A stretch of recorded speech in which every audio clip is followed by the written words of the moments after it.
네, 오늘 말씀은 마가복음 5장 21절에서 34절 말씀입니다. 마가복음 5장 21절에서 34절 말씀입니다. 한 절씩 교독하시고 마지막 절은 같이 읽도록 하겠습니다. 예수께서 배를 타시고 다시 맞은편으로 건너가시니 큰 무리가 그에게로 모이거늘 이에 바닷가에 계시더니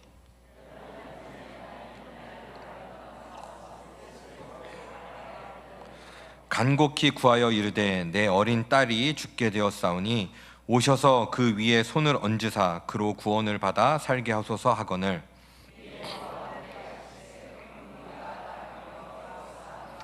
열두 해를 혈루증으로 앓아온 한 여자가 있어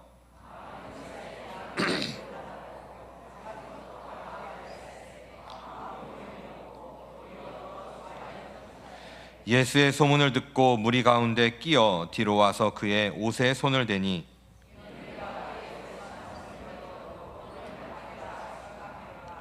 이에 그의 혈루 근원이 곧 마름에 병이 나은 줄을 몸에 깨달으니라.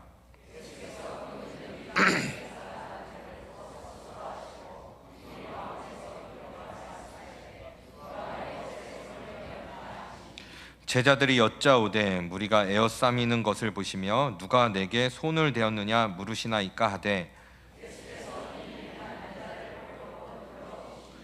여자가 자기에게 이루어진 일을 알고 두려워하여 떨며 와서 그 앞에 엎드려 모든 사실을 여쭈니 예수께서 이르시되 딸아 내 믿음이 너를 구원하였으니 평안히 가라 내 병에서 놓여 건강할지어다. 아멘. 예수님께서는 유대 땅 베들레헴에서 태어나셨고요. 자라난 곳은 갈릴리 나사렛에서 자라나셨고 공생애는 가버나움이라는 곳에 베이스 캠프를 두고 그렇게 시작하셨습니다. 눈코 틀 새 없이 이 지역에서 사역을 하셨는데 바다 건너편 거러사인 지역에 가서 귀신 들린 군대를 쫓아내고 그 다음에 바로 또 건너편으로 넘어오셔서 이렇게 지나가시다 보니까 많은 무리들이 예수님을 따라다녔습니다. 그곳에서 회당장 중 하나인 야이로라 하는 사람을 만나게 됩니다.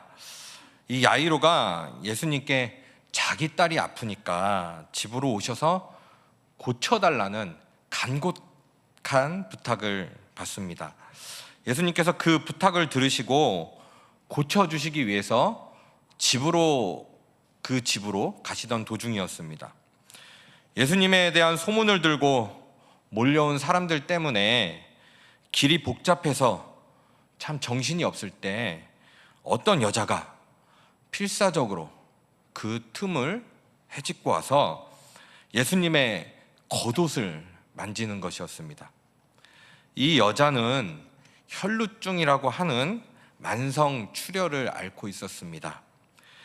병을 고치려고 많은 의원을 찾아다녔지만 고통만 당하고 또 가진 돈만 탕진하고 병은 오히려 더 깊어졌습니다. 그때 예수님에 대한 소문을 들은 것입니다.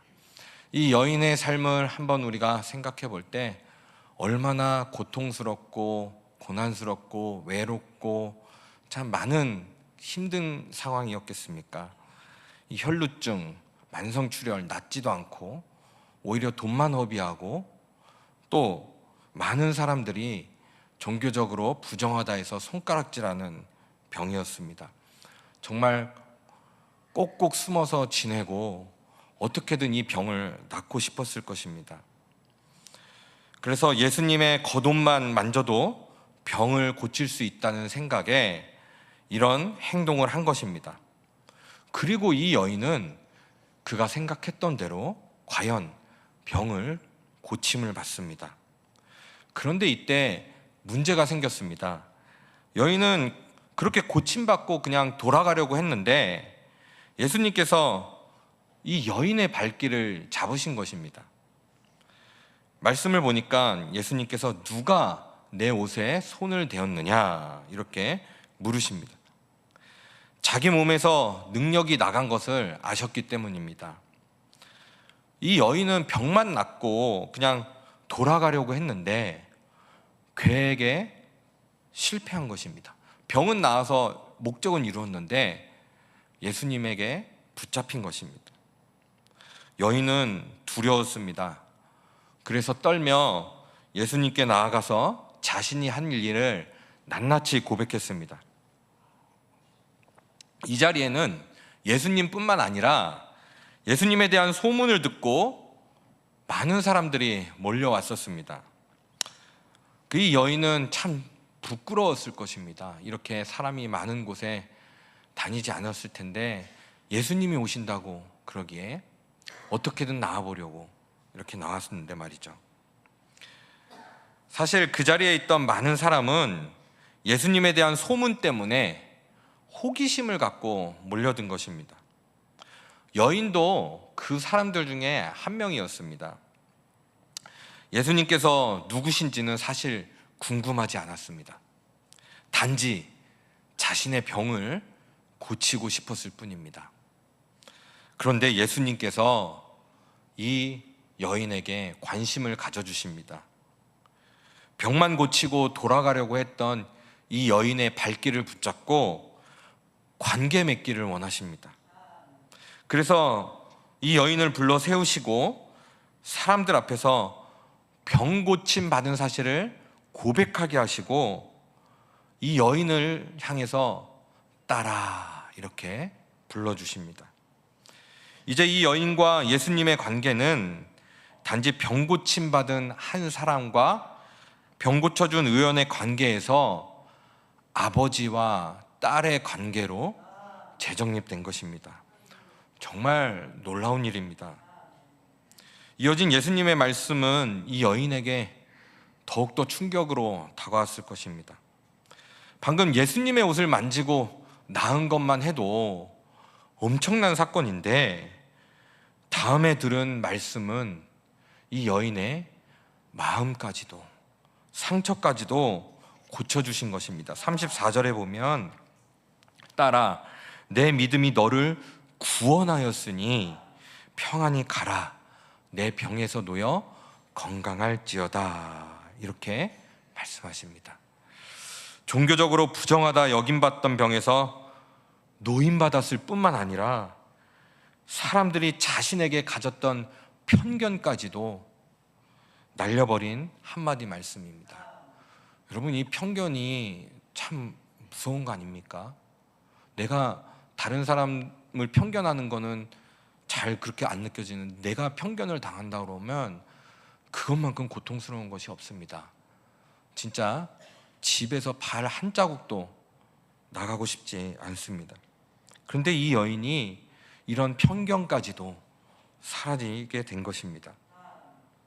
예수님께서는 이 여인을 부정하다 하지 않으시고 하나님의 딸이라 불러주셨으며 이 병이 나은 것이 이 여인의 믿음 때문이었음을 말씀하십니다.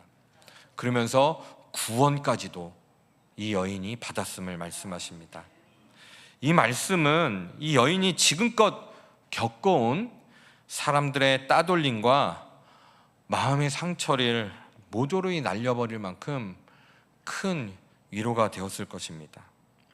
오늘 말씀을 통해서 우리는 예수님께서 우리와 관계 맺기를 기뻐하신다는 것을 알 수 있고요. 또 예수님께서 우리의 완전한 치료자 되어주심을 우리는 알 수 있습니다. 이 여인은 예수님과 어떤 관계도 없었습니다. 이 여인은 예수님과 관계 맺는 것에는 관심이 없었고 오직 병 고침 받는 것에만 관심이 있었습니다. 그러나 예수님께서는 이 여인을 그냥 돌려보내지 않았습니다.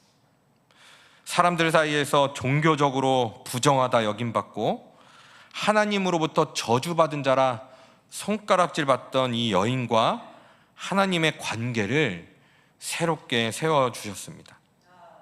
그래서 이 여인이 자신에게 일어난 일을 모든 사람들 앞에서 고백했을 때 예수님께서도 모든 사람이 보는 앞에서 이 여인을 하나님의 딸로 선포한 것입니다. 우리도 사실 예수님과 아무런 관계가 없었습니다. 우리 중에 혹시 지금도 예수님과 어떤 관계도 맺지 않고 살아가려는 사람이 있을 수 있습니다. 교회에 다니지만 예수님과 관계가 없을 수 있습니다. 이 여인처럼 단지 세상의 그런 질병을 치료하기 위해, 단지 세상의 복을 받기 위해, 위로받기 위해, 부자 되기 위해, 자신의 소원 성취를 위해서 교회에 다니는 사람이 있을 수 있습니다. 이것이 틀렸다는 것은 아니지만 이것이 목적이 되어서는 안 됩니다. 우리의 목적은 예수님과 날마다 관계를 맺고 예수님께서 주시는 그 힘으로 복되신 예수 그리스도와 동행하는 것, 이것이 바로 우리의 목적입니다. 그때 예수님께서 우리의 근원적인 문제까지도 다 해결해 주실 수 있는 것입니다. 그런데 이런 건 상관없이 그저 내 소원, 부자 되는 것, 출세하는 것, 이것만이 목적이 된다면 그것은 잘못된 것이고요. 늦지 않았으니까 더욱더 예수님을 알기 원하고 복되신 예수 그리스도와 동행하는 삶을 우리는 목적으로 삼아야 될 것입니다.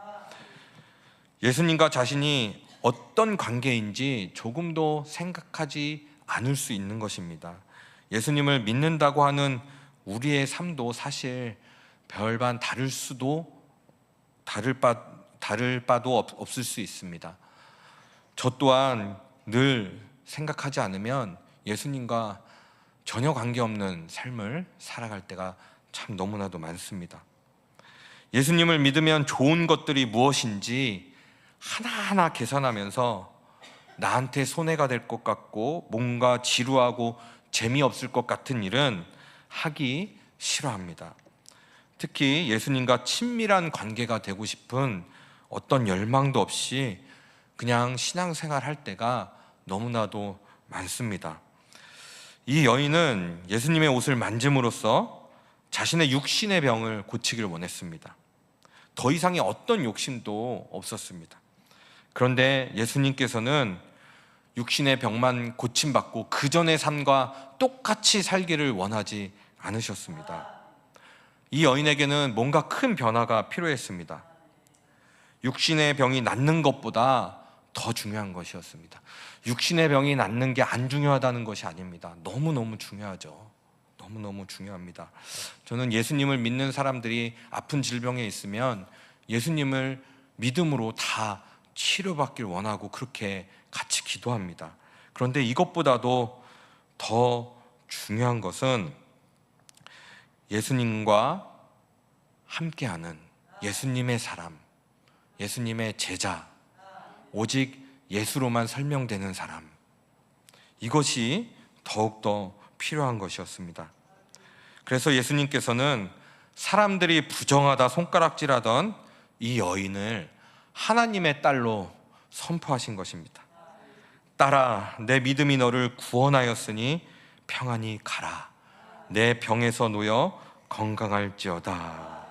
이 말씀을 통해서 이 여인은 오랜 생활 자신을 괴롭혀왔던 육체적인 질병뿐만 아니라 이 마음의 상처까지도 치료받을 수 있었습니다. 너무나 큰 위로였습니다. 이 세상이 줄 수 없는, 예수님만이 줄 수 있는 하늘 위로였습니다. 마음의 상처를 갖고 살아가는 성도들이 많이 있습니다. 하지만 그토록 다양한 모습으로 아픔을 겪는 우리를 향해서 예수님께서 한결같이 불러주십니다. 딸아, 아들아, 이렇게 말씀해 주십니다. 우리가 지금 세상에서 겪는 아픔은 이 한마디, 이 한 말씀, 이 다정한 한마디 앞에 녹아내립니다. 사랑한다 내 아들아, 내가 너를 잘 아노라. 세상 사람들이 우리를 누구라 부르던 간에 예수님께서는 우리를 하나님의 사랑스러운 아들과 딸로 불러주시는 것입니다. 그분은 우리의 모든 상처를 알고 계셔서 다 위로하시고 싸매어 주실 수 있다고 말씀하시고, 실질적으로 예수님을 생명과 생명으로 만난 사람들은 이 위로 가운데, 이 평안 가운데, 이 감사 가운데 살아갑니다. 말씀을 정리하자면 예수님은 바로 지금 이 시간에 우리와 관계를 맺고 싶어 하시고, 다른 하나는 우리와의 관계를 통해 우리의 모든 아픔을 들으시고 위로하시고 치료하시길 원한다는 것입니다. 육체적인 질병, 마음속의 아픔까지도 우리 예수님께서 다 치료해 주시길 원합니다. 그러기 위해서는 관계를, 예수님과의 관계를 맺어야 됩니다. 날마다 십자가 앞에 나아가서 예수 그리스도와 하나 되고 연합되는, 내가 아닌, 예수 그리스도가 아닌 나의 자아로 똘똘 뭉친 것들을 버리고 날마다 예수님의 십자가 앞에 나아가야 합니다. 말씀드렸듯이 어떤 사람은 복받고 싶어서, 어떤 사람은 병을 치료하고 싶어서, 어떤 사람은 부자가 되고 싶어서 교회에 나옵니다. 틀린 것이 아닙니다. 그런 목적을 가지고도 나올 수 있습니다. 하지만 신앙이 한 걸음 한 걸음 늘어갈수록 이제는 이것보다도 더 소중한 것, 복, 진정한 복, 오늘 말씀도 해주셨던 진정한 복, 예수 그리스도, 그분이 진짜 복임을 알고 함께 하는 것, 이것을 우리에게 원하십니다. 예수님은 바로 우리들과 진정한 친구가 되길 원하십니다. 예수님께서는 우리의 마음의 모든 아픔을 위로하시고 만져주시길 원합니다. 몸의 질병도 삶의 문제도 다 해결해 주실 수 있으시지만, 무엇보다도 우리 마음 깊은 곳에 자리 잡은 상처와 죄 문제까지 다 해결해 주십니다. 우리 삶의 모든 문제의 원인이 죄라는 사실을 안다면, 그래서 그 죄를 해결받는다면, 그리고 원래 우리 자신의 가치와는 상관없이 받게 되는 그런 세상의 편견으로부터 자유로울 수 있다면, 여러분, 원래는 우리가 얼마나 소중한 가치입니까? 하나밖에 없는 아들 예수를 내어주시면서까지 예수의 핏값 주고 산, 우리는 정말 존귀한 가치 있는 자들입니다. 그런데 자꾸 세상의 편견, 그런 세상의 것들로 비교하고 그걸로 서로 누가 높네 낮네, 이러다 보니까 우리의 진정한 가치를 놓친 채 맨날 누가 높네 누가 낮네 이러면서 다투며 살아가지 않겠습니까? 하지만 한 분 한 분, 우리의 그런 나이와 상관없이, 어떤 건강에 상관없이, 학력에 상관없이 우리는 모두 다 예수님께서 자신의 목숨까지 내어놓으면서 우리를 사랑하신 분입니다. 그래서 우리는 정말 가치 있는 존재들입니다. 예수님의 눈에 비친 우리는 우리가 어떤 모습으로 살고 있든 간에 다 사랑스러운 아들이고 딸일 뿐입니다. 어쩔 때 내가 정말 실패자 같을 때가 있지 않습니까? 또 너무나도 많이 넘어지고, 또 너무나도 많이 실수하고, 어쩔 때는 내 자신도 내가 용서되지 않을 만큼 그런 생각들이 있지 않습니까? 그런 분들에게 오늘 말씀이 큰 위로가 되시길 바랍니다. 바로 제가 그렇습니다. 제가 너무 많이 넘어지고요, 너무 많이 어쩔 땐 실패자인 것 같기도 하면서 막 여러 가지 생각들이, 이렇게 주님과 함께하지 않으면 그런 생각들이 있어서 참 힘들 때가 있습니다. 그런데 그때마다 말씀을 붙들고 기도를 하고 다시 주님께로 돌아가는, 다시 돌아가기만 하면 언제든지 예수님이 사랑한다 내 아들아, 내 딸들아, 내 딸아, 이렇게 우리를 안아주십니다. 우리와 진정한 친구가 되어주셔서 우리의 아픔을 나누시고 또 치유해 주시고 다시 우리가 가치 있는 존재임을 말씀해 주십니다. 이처럼 사랑 많고 긍휼이 넘치는 예수님을 만나시길 축복합니다. 매일매일 만나셔야 합니다. 늘 예수님과 동행하며 언제나 주님의 위로 속에 세상이 주는 평안이 아닌 하늘이 주는 평안 가운데 살아가시길 축복합니다. 그 예수님을 속히 만나 예수님으로부터 오는 진정한 위로와 사랑을 누리면서 살아가시는, 정말 가치 있는 존재로 살아가시는 저와 성도님들이 되시기를 예수님의 이름으로 축원드립니다.